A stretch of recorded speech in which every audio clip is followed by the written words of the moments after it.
Everybody, welcome to Ask Dr. Testosterone, starring Dr. George Touliatos and brought to you by his book, The Bible of Bodybuilding 2. Over 700 pages packed with everything you need to know about training, nutrition, supplementation, of course, PED use. It's all in there. You can get that on Amazon.com. If you're on Amazon.com, you might as well get this book, Real Bodybuilding by Ron Harris. What a great book. And now all the way from Athens, Greece, please welcome Dr. George Touliatos. How are you, Doc? Ron, I'm well. I want to wish you speedy recovery and get well soon to see you strong and healthy at the Olympia. Okay. Yeah. You're a fighter. And the fact you're here, we're doing the show. Good luck tomorrow for the operation. Yeah. Well, this episode will come out the day of the surgery. But yeah, I can't wait to get the surgery done. Just get everything, my quad reattached, my meniscus, all that stuff just put back where it's supposed to be. And then I can start healing. I'm very, very eager to get that done. So Okay. yeah. So okay. Well, it's end of the summer here in the United States. We'll see if that changes the questions. Although we have great viewers from all over the world. We're blessed. First one has a good question. I have high blood pressure, always at 138/65. My cycle is 500 milligrams testosterone, 250 equipoise. It's been a while taking amlodipine, 10 milligrams with 12.5 milligrams hydrochlorothiazide. Wow, diuretic, I think. Then I added 150 milligram tren acetate, and the blood pressure raised again to 140/65. I added telmisartan, 80 to 100 milligrams, with increasing 25 hydrochlorothiazide.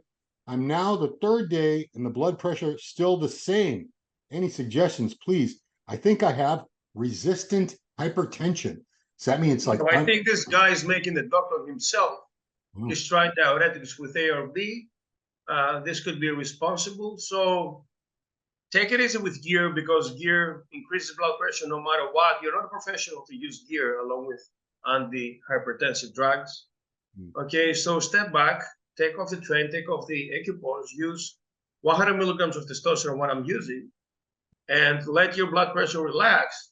And consult a cardiologist, because maybe you need something else, like a calcium blocker channel, for instance. And I believe that even though you're taking so much drug, you don't have a severe hypertension. So I bet with 100 milligrams of testosterone, then it will be all resolved. You have 140, which is not dramatically high. Yeah. So take it easy a little bit, step back from gear, do a TRT dose of 100 milligrams, or come off completely, do a TPCT protocol. Take off the salt from your diet, work more on your cardiovascular system. And I think within 1 month, you could be 120, I'm sorry, to 80. Yep. So, doctor, what is resistant hypertension? That means it doesn't respond. I don't believe this term. I don't believe this term at all. I mean, Oh. resistant hypertension, come on. It's just a stimulus. So you kick aldosterone, the steroids, they retain sodium, water. That's why the blood pressure increases.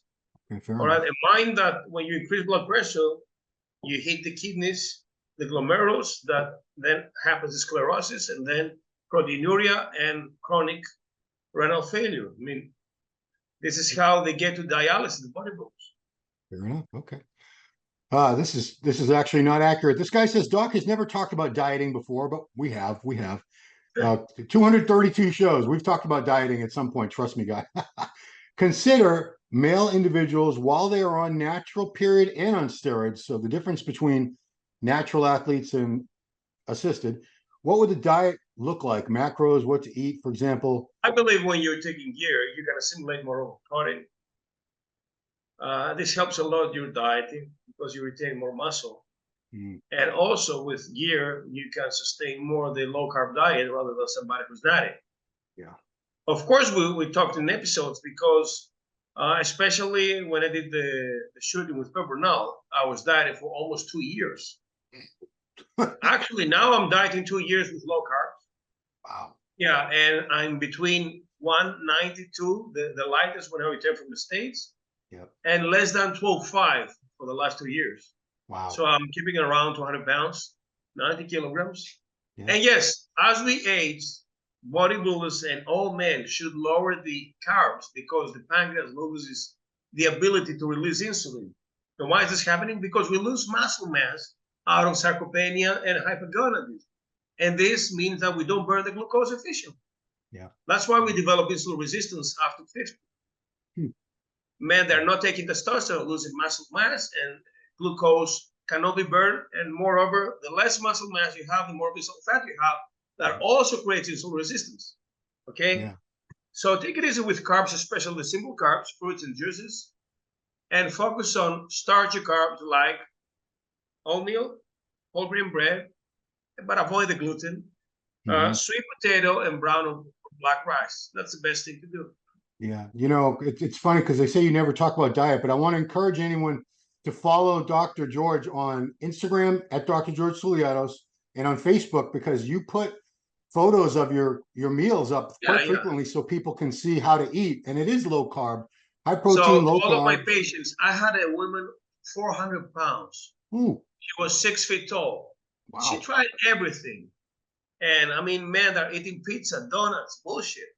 And the long story goes short as follows.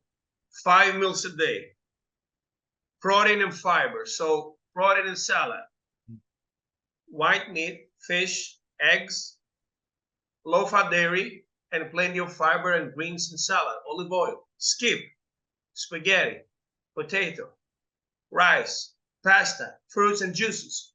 Cut off all the carbs, and by protein and salad, you stimulate the BMR, you keep satiety also, you have the thermogenesis effect, and mainly you're gonna eat up your own fat. So follow this program along with 30 minutes cardio, 30 minutes of resistance training, and 30 seconds interval trying to keep the intensity high. And that's the recipe, end of the story. You don't change this program until you end up, and I'm saying tunnel vision, until Christmas is 15 weeks, so 15 kilograms you can lose, 30 pounds around, okay? It's 4 months. So that's it. Are you determined to follow this route or not? It's up here, you know? Now, if we see low testosterone, we need to administrate testosterone. If we see a lazy thyroid, we need to keep up boosting the thyroid, okay? Plus some D3 vitamin, B12, selenium, folic acid, and iron that can boost also the performance and the stamina. That's all. You need to starve, okay? I mean, you need to be hungry. You cannot stand up from a meal and say, ooh, I'm stuffed. So did you just start working with this patient? I mean, I wrote down the labs. I mean, I said, please, I need to have this evidence, follow these meals. She's taking Ozempic, she's taking glucophage, you know, she's taking Orlistat, too many things. Wow. With women, you know, you don't have many options because they cannot use testosterone. But if they're menopausal, then we have issues because I was told that as estrogens go down, women cannot lose fat that easily. But with men, come on, number one fat burner is testosterone, and number two is T4. So you need to check out thyroid and testicles. You know, it's funny. I just saw on Instagram yesterday, a woman was promoting, she does some, I think she owns a TRT clinic or she's an ambassador for him. She's trying to get women on TRT for testosterone, saying it's women not just are testosterone for the women. They use mainly estrogens, progesterone, DHEA, and occasionally, if they want to, optionally, you can use testosterone. DHEA is a good alternative, but if they want to use testosterone, 0.5% daily cream, not even 1%. You know, it will change the tone of the voice, mustache, acne, clitoris enlargement. So it's not about getting jacked. It's about having a balance in sex drive and hormone. This woman was very muscular, so people were saying, you're not on TRT, you're on a cycle. You know, what you can tell women they all need to be on a cycle. But anyway. Women is just a secondary hormone testosterone. It's not the primary that we need. Right. Yeah, I don't think too many women need to be on TRT. Here's a good one. I heard somewhere that in the golden era of bodybuilding, the stuff they were taking was cleaner than what we use today. 100% true, right? It was pharmaceutical Absolutely, grade. Yes. It was all pharma grade. That's why the doses were less and more effective. Yeah, and they didn't go crazy with the doses because they didn't have to. So when we hear these guys from the 70s tell you what their cycle was. A lot of these modern guys think they're lying to us, but they just had much more potent, pure drugs available back then. I think, seems to me. I was a little young, as were you were. You weren't even born. All right, here we go. What exactly is SHBG, sex hormone binding globulin? Is that what it is?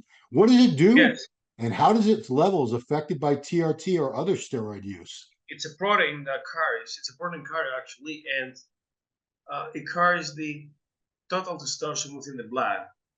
But the problem with SHBG, which is produced in the liver, is that it's reversely related, so indirectly proportional with the free testosterone that works. So it's like this, a roller coaster, okay? Yeah. The more SHBG you produce, the lower the free testosterone. And usually, SHBG is more produced under liver inflammation, for instance. Okay. Now, fasting also elevates SHBG because as insulin goes down with fasting, SHBG goes up.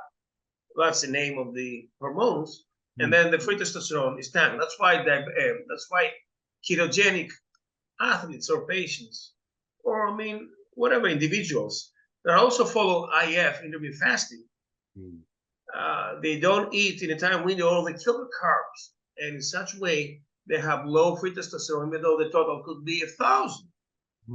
All right. Also, methods to lower the SHBG is by eating more frequent, so that insulin elevates a little bit. But you can use supplements like boron, DHEA, and of course, androgens that are DHT derivatives, proviron, winstrol, anavar, masteron, okay? Even testosterone itself, you can crush it. Wow. A larger TRT dose will lower the SHBG, and also those androgens, steroids, anabolic steroids that I told you also suppress the SHBG, and they are considered also as libido enhancers because they elevate the free testosterone. Yeah. I mean, would you say most people use DHEA specifically to lower their SHBG?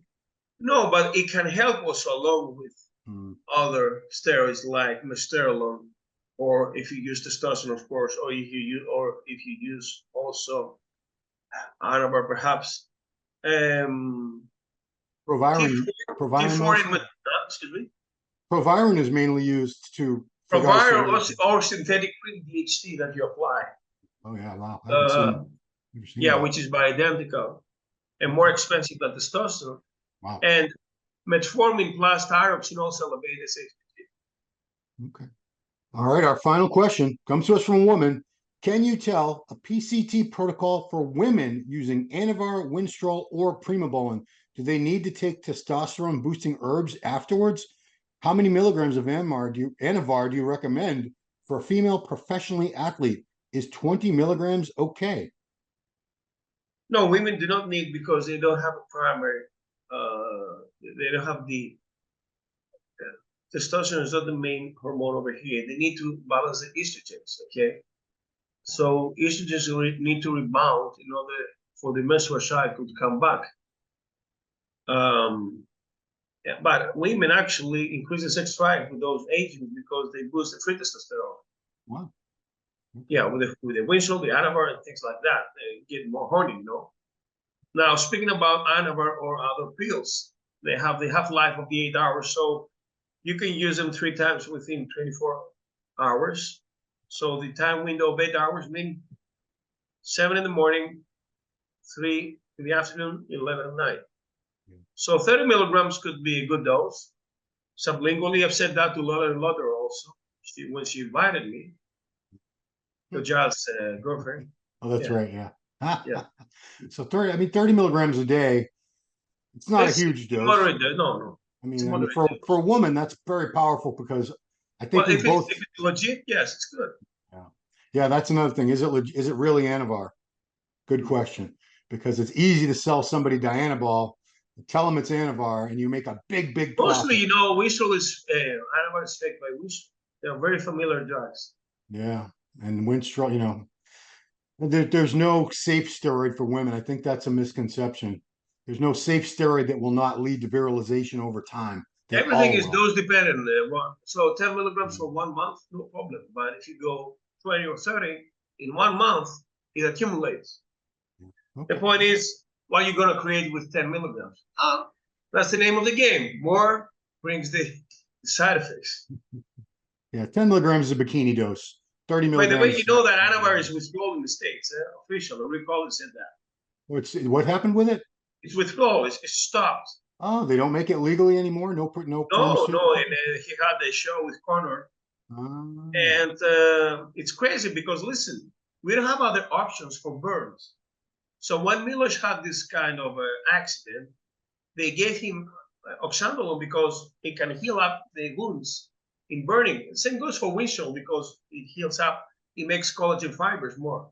But we have DECA, for instance, for muscle wasting, but not for burns, you know. So I guess now for cachexia, they're gonna just give pharmaceutical grade nandrolone. Wow. And perhaps testosterone and other options in the FDA. Yeah. Well, I guess there's just not. It's all about money. If they could make more money with Anavar, they would sell Anavar. It's just about profit. I guess it's not prescribed because of the phobia of the doctors. Yeah. So, Yeah, but super expensive. It's $300, I heard. Oof, for how many pills? I guess 2 months supply. Wow. I mean, it's not.